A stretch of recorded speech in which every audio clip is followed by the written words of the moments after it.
Assalamualaikum warahmatullahi wabarakatuh. Kami dari kelompok 4 PAI 1B dari SIP 2 akan mempresentasikan mata kuliah ilmu kealamian dasar tentang sumber daya alam dan Baiklah, selanjutnya pembahasan yang pertama yang akan disampaikan oleh Rizky Rahmadiansyah. Oke, selanjutnya pembahasan yang kedua yang akan disampaikan saya sendiri M. Zainal Syah, dan terus pembahasan yang ketiga yang akan disampaikan oleh Nurleha.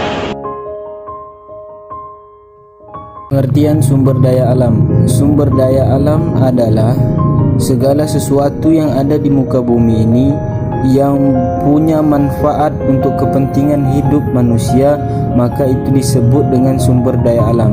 Sumber daya alam terbagi menjadi dua. Yang pertama ada sumber daya alam biotik dan ada sumber daya alam abiotik. Klasifikasi sumber daya alam atau pengelompokan sumber daya alam. Secara umum sumber daya alam dapat dikelompokkan menjadi dua kelompok. Yang pertama, kelompok yang tidak dapat diperbaharui seperti mineral, logam, minyak, dan gas bumi.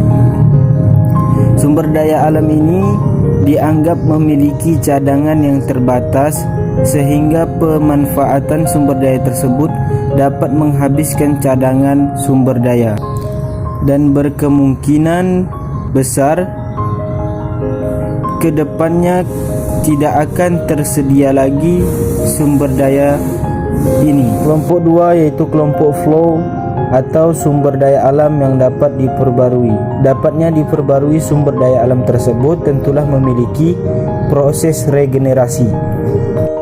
Proses regenerasi ini ada yang melalui biologi dan ada yang tidak. Proses regenerasi yang melalui biologi atau reproduksi adalah proses regenerasi yang dilakukan secara budidaya. Sedangkan proses regenerasi yang tidak biologi atau tidak melalui biologi adalah proses regenerasi yang dilakukan secara alami. Dan dapat kita bedakan sumber daya alam itu menjadi tiga. Yang pertama, sumber daya alam yang dapat diperbarui. Contohnya seperti sapi, kerbau, ayam, kuda, dan lain sebagainya. Dan ada juga sumber daya alam yang tidak dapat diperbarui. Contohnya seperti logam, minyak, mineral, dan gas bumi. Yang ketiga adalah sumber daya alam yang tidak akan pernah habis. Contohnya seperti udara, angin, iklim, dan lain sebagainya. Berdasarkan potensinya, sumber daya alam terbagi menjadi tiga. Yang pertama, sumber daya alam materi. Sumber daya alam materi adalah sumber daya alam yang dapat digunakan dalam bentuk fisik. Contohnya seperti batu, besi, emas, kayu, dan lain-lain sebagainya. Yang kedua, sumber daya alam energi. Sumber daya alam energi adalah sumber daya alam yang dapat digunakan energinya. Contoh seperti sinar matahari, air terjun, dan gas. Yang ketiga adalah sumber daya alam ruang. Sumber daya alam ruang adalah sumber daya alam yang berupa tempat hidup bagi manusia. Contohnya seperti area tanah dan angkasa. Berdasarkan jenisnya, sumber daya alam terbagi menjadi dua. Yang pertama adalah sumber daya alam hayati atau yang dikenal dengan biotik. Yang kedua adalah sumber daya alam non-hayati atau yang dikenal dengan sebutan abiotik. Sumber daya alam biotik adalah sumber daya alam yang berupa makhluk hidup. Contohnya seperti manusia, hewan, dan tumbuhan. Yang kedua, sumber daya alam abiotik. Sumber daya alam abiotik itu adalah sumber daya alam yang berupa benda-benda mati. Contohnya seperti air, tanah, udara, dan lain-lain sebagainya. Pengelolaan sumber daya alam. Manusia sebagai khalifah di muka bumi. Allah telah memilih manusia sebagai wakilnya, sehingga manusia wajib untuk dapat mempresentasikan dirinya sesuai dengan sifat-sifat. Salah satu sifat Allah tentang alam semesta ialah sebagai pemelihara atau penjaga alam semesta. Jadi manusia sebagai khalifah wakil Allah di muka bumi ini harus aktif dan bertanggung jawab terhadap pengelolaan bumi yang seimbang guna kelangsungan hidup semua makhluk hidup di bumi.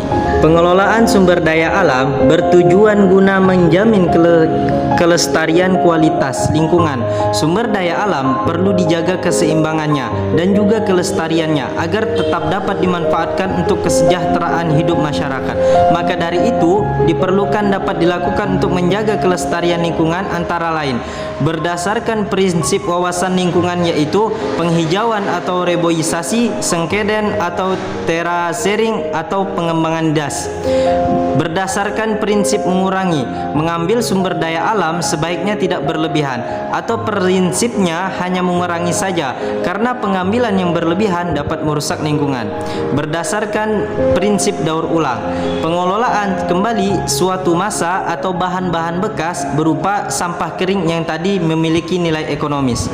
Etika lingkungan. Etika lingkungan adalah aturan mengenai nilai dan prinsip moral yang merupakan pedoman manusia atau suatu kelompok dalam berinteraksi dengan lingkungan. Berikut adalah etika keseimbangan lingkungan, yaitu: 1. Manusia adalah bagian dari lingkungan yang tidak dapat dipisahkan dengan makhluk lain dan bukan penguasa lingkungan.